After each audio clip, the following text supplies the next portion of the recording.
Rahasia di balik sebuah foto tua si anak.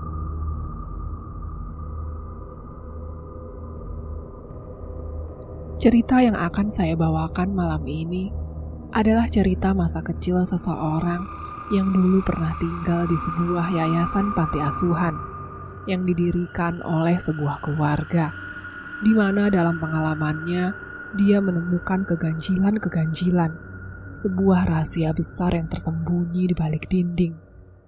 Sebuah cerita yang akan membawa kita melihat kilas balik dari rangkaian peristiwa yang pernah ia alami. Satu pesan saya, jangan pernah membandingkan cerita ini dengan cerita lain, karena saya sendiri percaya setiap cerita memiliki warnanya sendiri. Dan mari kita mulai. 14 Juni 2004. Siang terik itu lebih tenang dari biasanya. Seorang wanita bungkuk yang tengah berusaha payah dalam berjalan itu tengah menyusuri lorong rumah. Wajahnya lelah, namun masih tersirat sebuah semangat dari balik keriput kulitnya. Lantas ia duduk seorang diri, merenung. "Dok!" teriaknya. Suaranya lembut, lebih terdengar sumbang dari biasanya. Datang seorang gadis kecil menatapnya. Si wanita tua itu tersenyum, lalu mengatakannya, "Nia, panggil adik-adik kamu. Mbok mau bicara sama kalian semua ya." Tanpa bertanya, Nia menuntaskan tugasnya. Ruang tamu yang sepi itu kini ramai. Ada lebih dari 6 anak. Mereka duduk, menatap Simbok yang selama ini sudah merawat mereka, menjaga mereka, memberikan perlindungan di dalam rumahnya. Namun hari ini terdengar sebuah berita bahwa Simbok sepertinya tidak akan ada lagi. Tidak bisa untuk menjadi figur yang akan menemani mereka. Karena seminggu yang lalu, Nia mendengar bisik-bisik bahwa yayasan yatim piatu milik Mbok Sarni akan dijual. Meski berat, Nia yang pertama tahu bahwa bisa saja hari ini ia akan berpisah dengan adik-adik kecilnya. "Mbok sayang kalian, itu yang harus kalian tahu ya, Le, Dok," ucapnya. "Tapi sepertinya Mbok tidak bisa lagi menjaga kalian. Jadi, Mbok mau langsung bilang saja. Esok Pak Ridwan akan mengantar kalian ke tempat baru, ke rumah baru, dan Mbok berharap kalian tetap jadi anak yang baik." Tidak ada suara yang menjawab ucapan Mbok Sarni. Tidak, bahkan Nia sekalipun. Rasa sedih seperti berputar di ruangan itu. Semua anak kemudian pergi satu persatu, bermain, mencoba melupakan luapan kesedihan itu. Mbok Sarni melihat Nia, lantas memanggilnya lagi. "Nia, kesini, Dok. Dari adik-adikmu, kamu yang paling besar, paling kuat, paling ngerti. Simbok cuma mau bilang, semoga di tempat yang baru, kamu menemukan keluargamu. Mbok cuma berpesan, jangan lupa sama Mbok ya." "Nia mau dibawa kemana memang, Mbok?" tanya Nia. Ia sudah mendengar bahwa Nia yang akan dibawa pergi paling jauh, berpisah dengan semua adik-adiknya di sini, karena untuk usia Nia tidak ada yang mau menerimanya, kecuali Yayasan Su XX yang ada jauh di sana. Mbok mencium kening Nia untuk terakhir kalinya sebelum hari itu tiba. Nia pergi. 12 jam sudah dilalui dengan mobil. Pak Ridwan berkali-kali menghibur Nia. Ia akan suka dengan keluarga barunya. Di yayasan yang baru ini, banyak anak yang mungkin seusianya. Meski ucapan Pak Ridwan cukup menghibur Nia, ia merasa berpisah dengan adik-adik angkatnya sangat berat. Sampailah Nia di sebuah rumah besar, namun gaya bangunannya tua, halamannya luas, dipenuhi oleh rimbun berbagai macam tanaman. Nia digandeng oleh Pak Ridwan, melintasi pagar besi yang berkarat. Ia mengguncang lonceng di depan pintu. Tiba-tiba pintu terbuka dan seseorang melintas. Sebuah mobil ambulans terparkir di depan rumah itu. Awalnya Pak Ridwan tidak mengerti kenapa ada mobil ambulans di sana. Namun pertanyaannya terjawab. Dari balik pintu, 2 orang petugas tengah membopong seseorang. Tidak terlalu tinggi, mungkin setinggi Nia. Ia ditutup kain putih. Dari saat mereka melintas, tercium amis darah. Nia bisa melihat dengan jelas. Ada yang ganjil dari siapapun yang dibawa oleh petugas itu. Kemudian mata Nia dan Pak Ridwan teralihkan pada sosok yang tengah berdiri, tersenyum kepada mereka. "Selamat datang di yayasan kami." Seperti yang Nia duga saat ia melihat rumah itu. Bangunannya tua, mungkin sudah dibangun sejak lama. Lantainya masih menggunakan bahan tegel. Selain itu, ornamen di dalam rumah hanya diisi oleh foto-foto tua, dengan rak-rak buku dan kayu jati ukir. Tidak ada yang menarik, kecuali sebuah foto. Ukurannya lebih besar dari ukuran foto lain. Seorang wanita tengah duduk memandang ke kamera. Foto itu tidak berwarna, seperti foto tua kebanyakan. Namun bila dilihat lebih teliti, si wanita dalam foto tampak berpose tengah menggendong sesuatu, layaknya seorang ibu. Namanya Nia. Seharusnya tahun ini ia menginjak kelas 1 SMP. Saya sudah mendapat amanat dari Mbok Sarni untuk mengantarkannya. Semoga ia diterima dengan baik di sini, ucap Pak Ridwan. Si wanita tersenyum menatap Nia. Suaranya dingin. Tentu saja, di sini kami siap menerimanya. Sore itu, Pak Ridwan memberikan salam perpisahan kepada Nia. Ia mengatakan salah satu pamong atau pengurus di yayasan ini adalah teman baik Mbok Sarni. Untuk itu beliau percaya bahwa Nia akan diurus dengan baik. Kepergian Pak Ridwan membuka lembaran baru kehidupan Nia. Nia menghadap wanita itu. Ia memperkenalkan dirinya sebagai salah satu pamong yang mengawasi anak-anak. Rumah ini memang besar, banyak kamar tersedia, namun tidak semua kamar terisi. Karena beberapa kamar memang sengaja dibiarkan kosong. Untuk apa? Tampaknya itu rahasia. Di sini bila memanggil pamong, panggil namanya saja. Tapi diawali dengan Nia. Kenalkan, nama saya Nielin, ucapnya. Dari gelagat cara ia bicara, Nielin terlihat sangat tegas, terkesan sangat galak. Nia mengikuti beliau. Ia membawa Nia menaiki anak tangga. Ada yang Nia selalu perhatikan ketika ia melewati pintu-pintu di koridor, terutama di bagian sudut pintu. Ia melihat di setiap pintu ada lonceng yang terpasang. Aneh, Nielin berkali-kali mencuri pandang lewat ekor matanya. Ia selalu tersenyum saat Nia berhasil melihat tatapannya. Ada yang ingin saya sampaikan. Selama tinggal di rumah ini, aturan adalah mutlak. Bila tidak menuruti aturan di sini, konsekuensi akan menjadi pembelajaran bagi mereka yang melanggarnya. Nielin membuka pintu. Kamarmu, Nak. Nia melangkah masuk. Sebuah ruangan yang tidak terlalu besar, namun cukup lega untuk menjadi kamarnya. Kecuali, ia melihat ranjang bertingkat di sana. Teman sekamarmu nanti akan pulang. Nanti saya kenalkan sama semua anak yang ada di sini. Istirahat dulu. Nielin menutup pintu. Aroma debu tercium dari tembok tua dan sejumlah perabotan usang. Nia melihat setiap detil yang bisa ia amati. Sukar bila harus tinggal di tempat yang kotor seperti ini. Sesaat kemudian, Nia melihat sesuatu di jendelanya. Rumah ini memiliki 2 lantai. Tempat kamar Nia berada, di sana, di jendela, Nia bisa melihat langsung ke halaman belakang rumah. Pemandangan langsung yang bisa Nia nikmati. Namun dari jendela itu, Nia juga bisa memperhatikan sekitar. Lingkungan rumah yang dipenuhi pepohonan rimbun dengan area rumput beserta alat bermain untuk anak-anak. Karena terlalu penat setelah menempuh perjalanan jauh, Nia memutuskan untuk beristirahat. Ia merebahkan tubuhnya, kemudian terlelap dalam tidurnya. Mungkin karena terlalu lelah, hingga Nia tidak sadar seseorang tengah bernafas tepat di wajahnya. Hal itu membuat Nia terbangun dan membuka mata. Ia tersentak, saat melihat seorang gadis kecil menempelkan wajahnya, mengamatinya, lantas tersenyum dengan gigi bugisnya.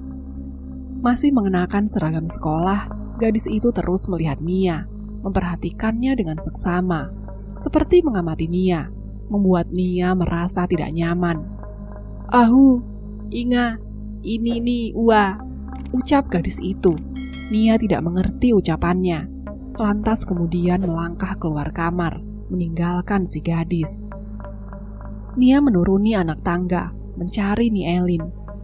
Saat Nia sedang mencari-cari keberadaan Nielin, Nia bertemu dengan seorang wanita. Ia berperawakan besar, mengamatinya, lantas bertanya, "Dok, kamu yang tadi baru datang?" Nia mengangguk. "Kamu cari siapa?" "Nielin." "Memangnya ada urusan apa?" tanya si wanita. "Di kamar saya ada anak kecil. Saya tidak mengerti itu siapa dan kenapa cara bicaranya seperti itu," sahut Nia. "Oh begitu," ucap wanita itu, mengantar Nia kembali ke kamar. "Dia yang akan menjadi teman sekamarmu." "Maaf, dia tunawicara." Nia melihat gadis itu. Si wanita memperkenalkan nama gadis kecil itu. "Sylvie, namanya Sylvie. Kalian yang akrab ya?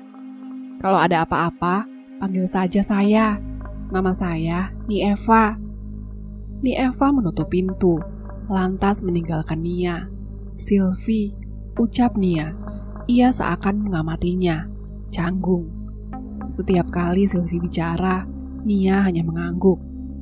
Ia tidak mengerti, tidak memahami maksud setiap ucapannya. Bahkan setiap Sylvie menawari Nia berkeliling rumah, Nia hanya mengangguk, padahal tidak mengerti maksud ucapannya. Hingga Sylvie menarik Nia. Mereka keluar dari kamar, berjalan melintasi koridor, melewati kamar demi kamar, sampai akhirnya berhenti di halaman belakang. Nia bisa melihat jendela kamarnya dari sini. Sylvie terus bicara, namun Nia tidak mengerti setiap ucapannya. Sampai mata Nia teralihkan pada sebuah kamar. Nia tertuju menatapnya. Di balik sebuah tirai putih transparan, Nia melihat seseorang mengamatinya. Wajahnya tersamarkan tirai putih, namun Nia yakin sosok itu melihat ke arahnya. Sylvie menatap Nia, lantas menarik kepalanya. Ia menggelengkan kepala dengan keras, menarik Nia kembali masuk ke rumah. Sylvie terus bicara dengan nada suara yang tergopoh-gopoh, membuat kalimatnya semakin rancau didengar telinga. Ia mengatakan, "Iya, iya, iya," terus-menerus, membuat Nia merasa bahwa Sylvie ingin mengatakan sesuatu. "Apa itu iya?" "Gak usah didengerin apa yang diomongin anak itu. Gak bakalan ngerti juga kamu." Seorang anak lelaki mungkin seumuran dengan Nia keluar. Satu kakinya disanggah menggunakan tongkat kaki. "Kalau sudah sore gini, mending masuk kamar saja. Cuma saran," kata anak lelaki itu. Nia mengajak Sylvie kembali ke kamar. Tempat ini sangat berbeda dengan tempat tinggalnya sebelumnya. Anak-anaknya bahkan tidak terlalu nampak. Bahkan Nia merasa yayasan dengan rumah sebesar ini terkesan sepi dan menimbulkan perasaan yang mencekam setiap ia berdiri di lantainya. Hal yang membuat Nia tidak nyaman adalah setiap kali ia membuka pintu, terdengar suara lonceng yang membuatnya merasa bergidik. Bukan hanya lonceng pintunya, namun lonceng di pintu lain pun sama, membuat Nia bisa mendengarnya. Bahkan saat ada di dalam kamar sekalipun, setiap malam, suasana sepi semakin membuat Nia merasa merinding. Pemandangan ke taman tentu berbeda dengan pemandangan ketika Nia melihatnya saat siang hari. Nia menyibak tirai. Sementara Sylvie, ia terus memandanginya dari ranjang atas. Hal itu sangat tidak menyenangkan. Seseorang mengetuk pintu, memanggil Nia dan Sylvie. "Makan malam," teriaknya. Nia melangkah keluar, mengikuti Sylvie menuruni anak tangga. menuju dapur di mana semua anak-anak sudah berkumpul. Ia melihat anak lelaki itu, dan tentu saja anak-anak yang lainnya. Ada sekitar 7 anak, 4 diantaranya adalah perempuan, termasuk Nia. Sisanya anak laki-laki. Selama mereka makan, tidak ada suara apapun, tidak ada yang saling bicara, hanya dentingan sendok dan piring yang terdengar. Bahkan Sylvie tidak bersuara sedikit pun. Mereka seperti terlatih diam. Dari semua anak yang ada di sini, Nia mengamati wajah mereka, sibuk dengan makanannya sendiri. Hal itu membuat suasana benar-benar canggung. Saat Nia membuka percakapan, semua mata langsung memandanginya. Canggung. Lalu mereka kembali pada makanannya. Setiap satu dari mereka sudah selesai makan, mereka membawa piring, sendok, dan gelas, mencucinya, kemudian meletakkannya di perabotan yang sudah ditentukan. Tidak ada ucapan, tidak ada kalimat pamit. Mereka pergi, berlalu begitu saja. Bahkan langkah kakinya tidak bersuara. Sylvie baru saja selesai. Nia melakukan hal yang sama. Kemudian, ia melihat Eva. Ia memanggil Nia, mengantarkannya pada sebuah ruangan, di mana di sana ada Elin dan seorang wanita tua. Nia ya? Selamat datang. Sebelumnya maaf, saya baru pulang, jadi tidak bisa menyambut kamu. Nia sudah tahu peraturan di sini. Saat jam menunjukkan pukul 9 malam, tidak boleh ada yang keluar kamar. Sebenarnya boleh saja, bila memang ada keperluan ke kamar mandi. Namun setelah selesai, langsung kembali ke kamar ya, paham? Ucap wanita tua itu. Nia mengangguk. Nama saya Ika. Saya kepala pamong di sini. Bila ada yang mau Nia tanyakan, silahkan tanyakan saja. Nia menatap Eka. Ia seperti menunggu Nia bicara. Ada hal yang sangat ingin ia tanyakan, namun tampaknya Nia mengurungkannya. Ia kembali ke kamarnya. Di kamar, Sylvie sudah ada di ranjang atas. Melihat Nia melangkah masuk saat suara lonceng itu berbunyi. Nia langsung pergi ke ranjangnya, melihat Sylvie menunjukkan kepalanya dari atas. Melihatnya dengan tatapan seperti biasanya. Sudah malam, tidur, kata Nia. Sylvie mengangguk. Malam semakin larut, namun Nia belum juga bisa memejamkan matanya. Ia melirik jam kecil di atas meja. Sudah pukul 12 malam. Ia terbangun, lalu duduk di ranjangnya, mengamati situasi. Mungkin Sylvie sudah tidur. Tiba-tiba, terdengar suara lonceng yang berbunyi dari luar. Awalnya, ia hanya mendengar satu lonceng. Nia mendengarkan dengan seksama suara itu. Siapa yang keluar jam 12 seperti ini? Nia kembali tidur, memejamkan matanya. Sebelum suara lonceng berdenting terus-menerus, Nia yang mendengarnya terbangun dari tidurnya. Suara-suara itu membuat Nia merasa tidak tenang, seakan puluhan pintu dibuka secara bergantian. Hal yang membuat Nia penasaran, namun ketakutan seperti mengurungnya. Ia menutup telinganya dengan bantal, membiarkan suara itu menghilang dengan sendirinya. Keesokan paginya Nia membuka kamar. Ia melihat dengan seksama, namun tampaknya tidak ada yang terjadi di tempat ini. Sylvie sudah berganti seragam, menyapa Nia, lalu melangkah pergi, bergabung bersama anak-anak lain. Mereka menuju sekolahnya masing-masing. Ibu pengen kamu sekolah. Ibu sudah mengurus surat-suratnya. Besok, mungkin kamu sudah bisa ikut bersama yang lain, kata Eka tersenyum. Iya nih, terima kasih, sahut Nia. Selama di rumah, Nia penasaran, sebesar apa rumah ini. Ia kemudian menelusuri sejengkal demi sejengkal. Nia masih mengawasi setiap pintu. Selalu saja ada lonceng di atasnya, hingga Nia melihat sebuah ruang dengan anak tangga yang terputus. Tempat itu cukup sulit diakses, karena latarnya yang jauh di belakang. Anehnya, hanya ada satu pintu di sana, dan tepat di pintu itu, tidak ada lonceng. Namun Nia tahu, tidak ada cara untuk ke sana. Tangga kayu itu seperti sudah lama patah. Nia berbalik, berniat kembali ke kamar. Sebelum ia mendengar seseorang seperti menggaruk pintu dari sana. Suaranya terdengar, hingga Nia merasa ada orang di dalam sana. Nia langsung pergi. Ia meninggalkan tempat itu. Seperti apa kata hatinya, tempat ini jauh di belakang dan aksesnya yang benar-benar sulit. Ia merasa tempat itu adalah tempat wingit. Dari suasananya Nia bisa membaca bahwa sebagian rumah ini rupanya tidak diurus dengan baik. Nia kembali ke kamar, menutup pintu.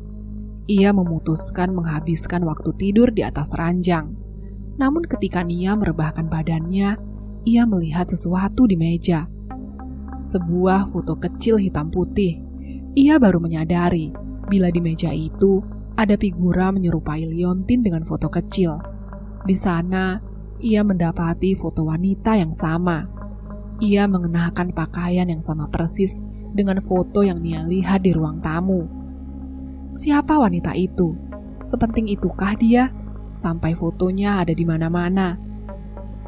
Nia meletakkannya, menunggu sendirian. Tanpa Sylvie, tempat ini lebih sunyi. Terdengar lonceng berbunyi.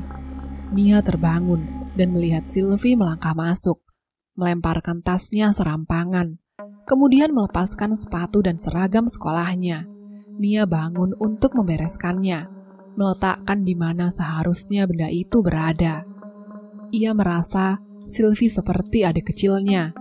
Seperti biasa, Sylvie mulai bicara banyak. Dan dari pembicaraan yang banyak itu, Nia hanya mengangguk.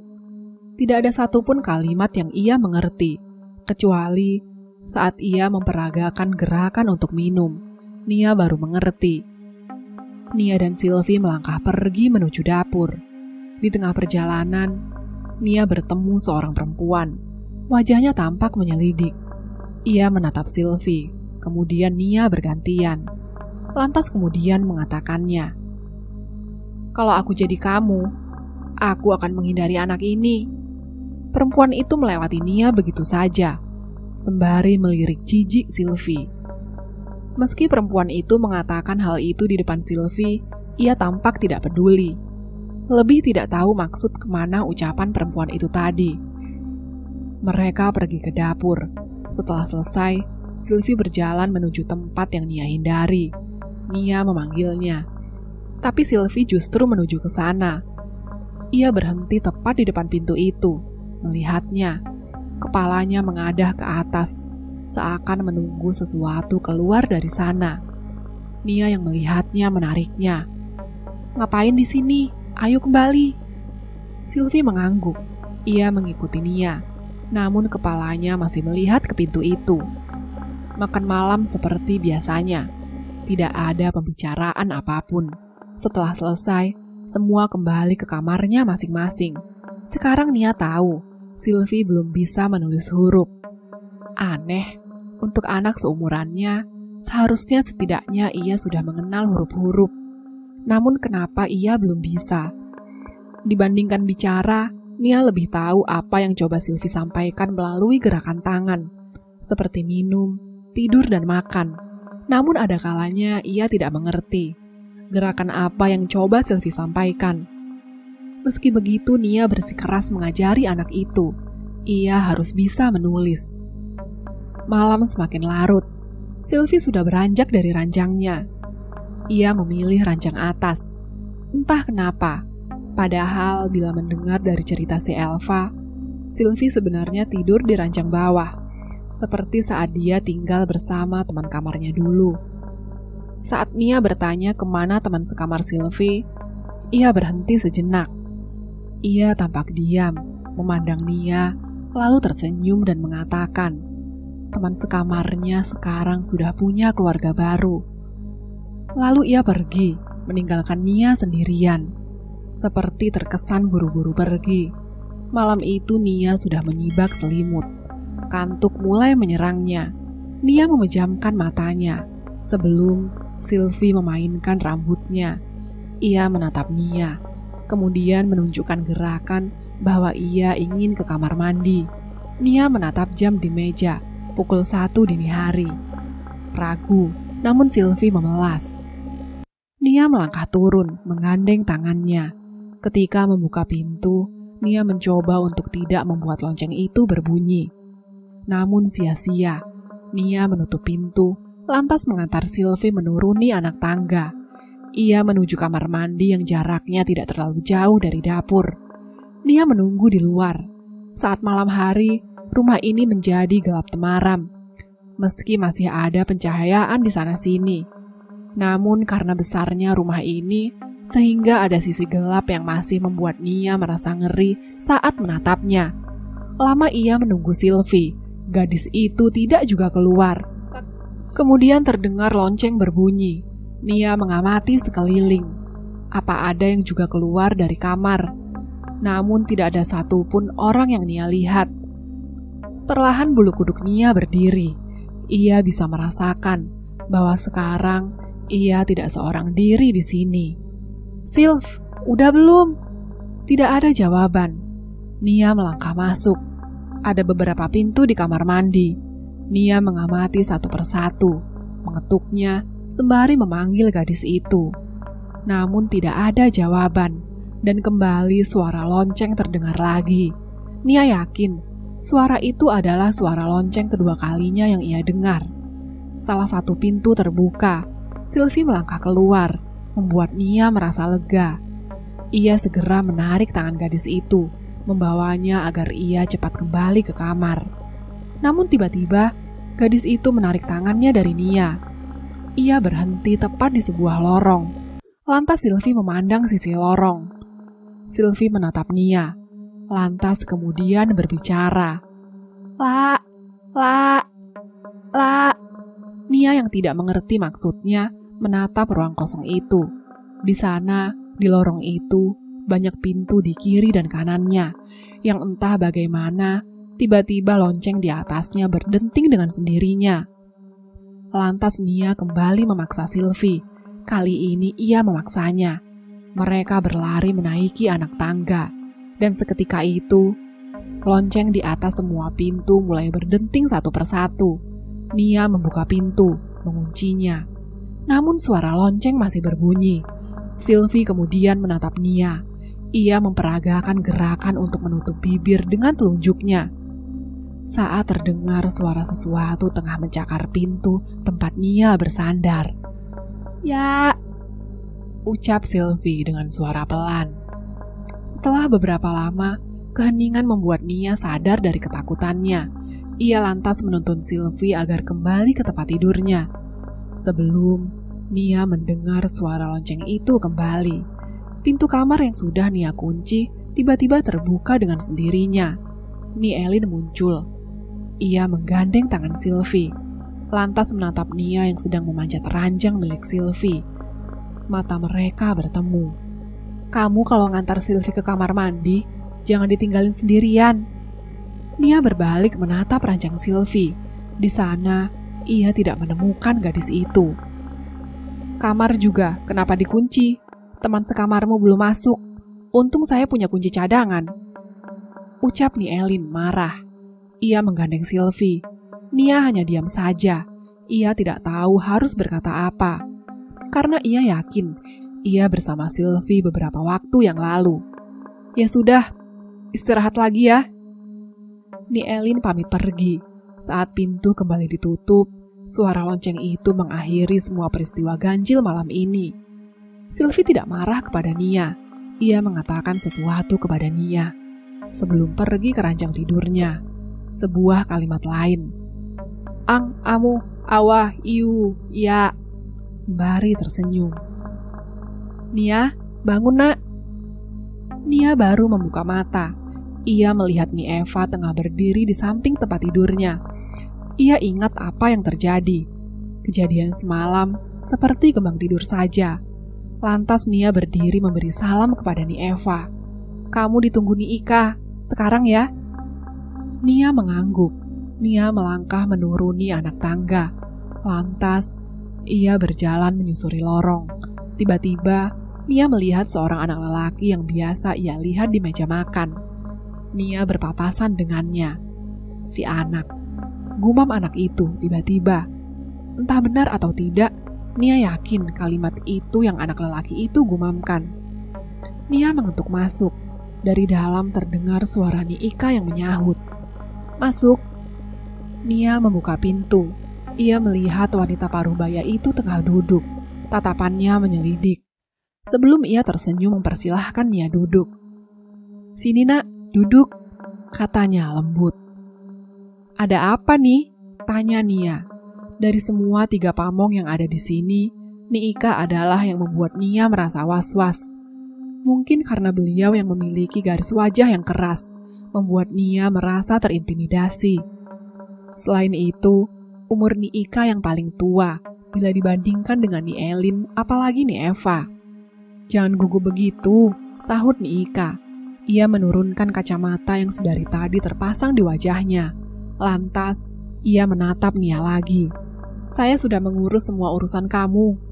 Kamu mau ya, sekolah? Sama seperti yang lain. Ibu pengen kamu sama seperti yang lain, bisa melanjutkan pendidikan. Nia mengangguk sembari menjawab. Inggih bu, katanya. Untuk kali ini, Nia bisa melihat garis keras di wajahnya melunak. Nia juga menatap senyuman di bibirnya. Nia merasa mungkin Niika memang seperti itu. Tugas beliau sebagai ketua pamong membuat banyak orang salah menilainya. Namun ketika Nia pikir alasan kenapa Niika memanggilnya selesai, tiba-tiba Niika menanyakan sebuah pertanyaan yang aneh. Gimana? Kerasan gak tinggal sama Sylvie? Nia yang mendengar itu menatap mata Niika, tampak menyelidik. Ia seperti menunggu Nia menjawab pertanyaannya. Saya tidak mengerti maksudnya nih. Apa yang coba ditanyakan? Nia yang mengajukan pertanyaan kembali kepada Niika, hanya dijawab dengan kening mengkerut, lantas mencoba membuang ekspresi penasaran itu. Nia semakin curiga melihat gelagat yang cepat berubah itu, seakan menutupi. Saya hanya tanya saja, hal itu sama seperti yang lain. Apakah mereka betah sama teman sekamarnya? Yang jelas, saya ingin rumah ini tetap kondusif saja, tanpa ada yang ditutup-tutupi, sahut Niika. Ia mempersilahkan Nia pergi. Nia berdiri membuka pintu, sebelum Niika memanggilnya lagi. Kamu sudah berkeliling kan? Sudah tahu di mana saja dan tempat apa saja yang ada di sini? Tanya Niika. Nia mengangguk. Bagus, begini Nia. Ibu bisa minta tolong. Tolong apa nih? Tanya Nia. Kamu bisa menghindari untuk tidak datang ke lahan di belakang rumah kan? Di belakang rumah, di kamar kosong yang berjajar di lorong itu kah nih? Sahut Nia. Iya, sahut Niika. Ia terlihat menyipitkan mata. Di sana banyak ruangan tidak terpakai, apalagi di lahan kosong setelah pintu terakhir. Bisa. Kalau boleh tahu kenapa nih? Tanya Nia. Niika diam lama, lalu ia menjawab. Karena di sana ada sebuah kuburan pemilik dari yayasan ini sebelumnya. Paham nak? Niika tersenyum, menutup pembicaraan itu, membuat Nia merasa ia seperti mendapat peringatan secara tidak langsung dari sang pemimpin pamong di yayasan ini. Nia pergi setelah menutup pintu. Entah kenapa, menatap lorong tiba-tiba membuatnya penasaran. Bila dilihat lagi, lorong dan lahan kosong itu tidak jauh dari kamar yang di atasnya tidak dapat diakses dengan tangga. Dan memang benar, Nia belum pernah sekalipun ke sana. Nia mendekati tempat itu. Perlahan-lahan kakinya menjajak di atas lantai. Ia mendekat, semakin mendekat. Bahkan, ia akan melewati kamar misterius itu sebelum... Ya! Nia berbalik. Mendapati Sylvie memanggilnya. Ia masih mengenakan seragam sekolahnya. Ia berdiri, melihat Nia. Sylvie duduk di ranjang. Nia melepaskan satu persatu sepatu yang Sylvie kenakan. Anak itu sedari tadi hanya melihatnya saja, tanpa bicara. Tidak seperti Sylvie yang biasanya. Kamu kenapa? Kok diam saja dari tadi? Tanya Nia membuka percakapan. Ao, Aet, ucap Sylvie. Kamu bicara apa? Nia bertanya lagi. Sylvie menunjuk-nunjuk sesuatu, kemudian menggelengkan kepalanya dengan keras, sembari tetap mengatakannya. Ao, Aet. Ia tidak pernah melihat ekspresi Sylvie semarah ini. Lebih tepatnya seperti memperingatkan Nia. Iya, apa yang coba kamu katakan? Nia masih mencoba memahami. Namun Sylvie terus-menerus mengulangi kalimat itu. Di akhir percakapan mereka yang tidak menemukan hasil, Sylvie mencakar wajah Nia. Lalu ia pergi begitu saja, seakan ia kesal karena Nia tidak mengerti maksud ucapannya. Malam telah tiba. Nia membuka pintu. Ia mencoba menahan agar suara lonceng tidak berbunyi. Ia tidak mau membangunkan Sylvie dari tidurnya. Sedari tadi Nia sudah menahan agar tidak perlu ke kamar mandi. Namun sial, perutnya semakin sakit. Nia pun akhirnya beranjak pergi sendiri. Sehati-hati bagaimanapun, suara lonceng tetap berbunyi. Meski begitu, Nia yakin Sylvie tidak akan terbangun hanya karena suara yang sudah coba Nia redam sekecil mungkin. Nia melihat kamar-kamar di sampingnya sudah tertutup rapat. Lantas ia mulai menuju anak tangga, menuruninya. Setiap langkah ketika Nia berjalan, ia merasa setiap malam tempat ini seperti memberikannya sensasi yang berbeda dibanding siang. Cahaya temberam dari cahaya lilin yang diletakkan di beberapa sudut membuat Nia merasa kesal sekaligus ngeri. Kegelapan seakan menelannya bulat-bulat. Nia membuka pintu kamar mandi. Ada 4 pintu yang memang dibuat agar anak-anak tidak berebut saat pagi sebelum keberangkatan ke sekolah. Saat Nia mencoba membuka pintu pertama, ia tidak dapat membukanya. Di bawah pintu terlihat bayangan seseorang di sana. Nia memilih pintu di sebelah, tepatnya di sebelah persis pintu pertama. Nia mendengar suara air berkecipuk di sana. Namun tidak ada suara apapun selain itu. Membuat Nia terjebak dalam suasana yang canggung, yang membuatnya hanya bisa diam, sembari fokus dengan kegiatannya. Sampai terdengar suara tertawa dari anak-anak, membuat pikiran Nia buyar dan mendengarkannya dengan seksama. Suaranya nyaris seperti suara anak-anak lain di sini. Namun suara ini membuat Nia tidak nyaman dibuatnya. Nia menempelkan telinganya, mencoba mendengar lebih jelas suara itu.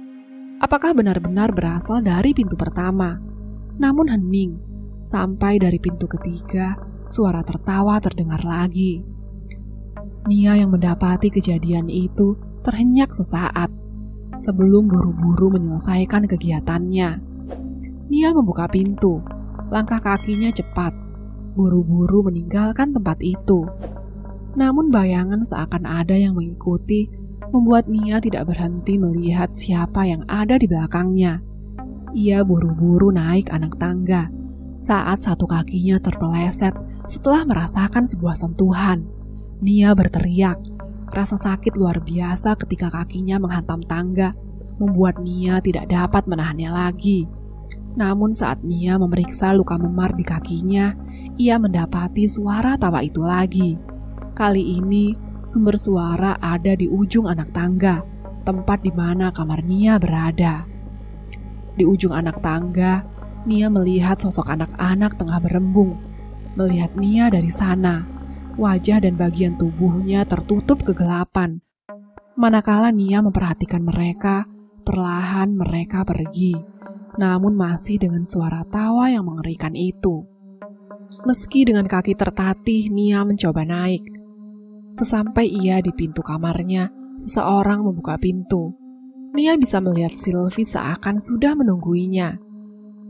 Wah, au, ya, katanya. Nia hanya melewati Sylvie sembari membatin. Si anak.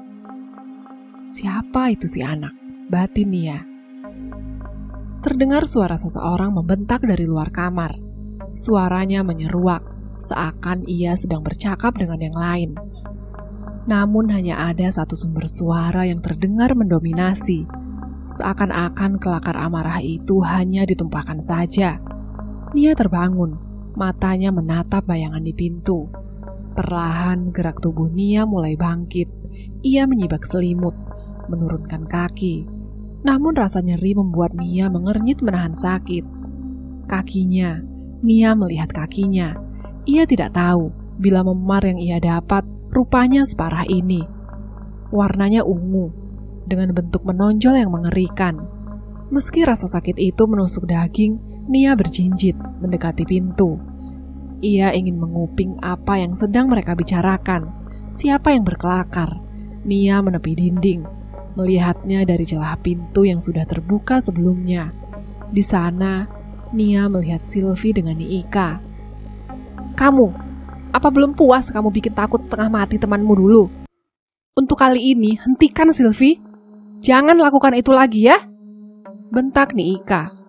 Nia tidak mengerti apa yang Nika ucapkan. Namun kalimatnya menunjuk pada siapa dan apa yang coba ia sampaikan. Nia masih menguping. Nia bisa melihat Sylvie hanya menunduk. Sesekali ia mencuri pandang. Kemudian ia melirik Nia. Entah Sylvie tahu atau tidak, mata Nia dan Sylvie bertemu di satu titik. Diakhiri dengan lekukan senyuman. Sylvie tahu Nia menguping. Banyak yang Nika sampaikan kepada Sylvie. Namun anak itu lebih terlihat seperti tidak mendengarkan sedikit pun apa yang dikatakan oleh Nika. Seakan apa yang keluar dari mulutnya akan Sylvie muntahkan lagi. Namun dari sana, Nia jadi tahu cara Sylvie berbicara dengan Pamong. Rupanya Sylvie bisa menggunakan bahasa isyarat, menggunakan gerak jari dan tangannya. Dari gerak jari jemarinya, ada beberapa yang Nia tidak akan bisa lupakan. Dan setiap gerak jari itu muncul, ekspresi Nika selalu berubah, lebih ke ngeri atau marah. Matanya melotot, bibirnya gemetar. Namun Nia tidak tahu apa yang Sylvie sampaikan, sehingga Nika bisa seperti itu. Menahan diri di tempat itu, rupanya menambah nyeri di mata kaki Nia, yang memang sudah sangat parah. Sampai akhirnya, Nia tidak bisa menahan dirinya lagi. Ia tersengal, sebelum kehadirannya disadari oleh Nika, yang kemudian memergokinya berdiri di samping pintu yang terbuka. "Kamu ngapain, Nia?" tanya Nika keheranan. Tatapan matanya menyelidik. "Kamu nguping ya?" Nia tidak dapat mengelak dari tuduhan Nika. Ia memilih diam, menunduk.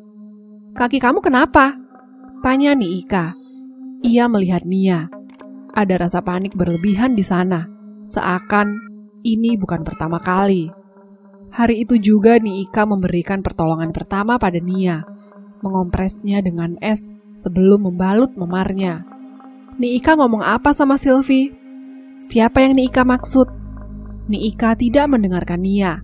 Ia seperti terjebak dalam dunianya sendiri. Sampai Nia menepuknya. "Iya Nia, tadi kamu tanya apa?" Nia yang melihat itu hanya tersenyum sebelum menjawab. "Tidak ada nih. Nia gak tanya apa-apa." Saat itu Nia semakin yakin ada yang disembunyikan di tempat ini.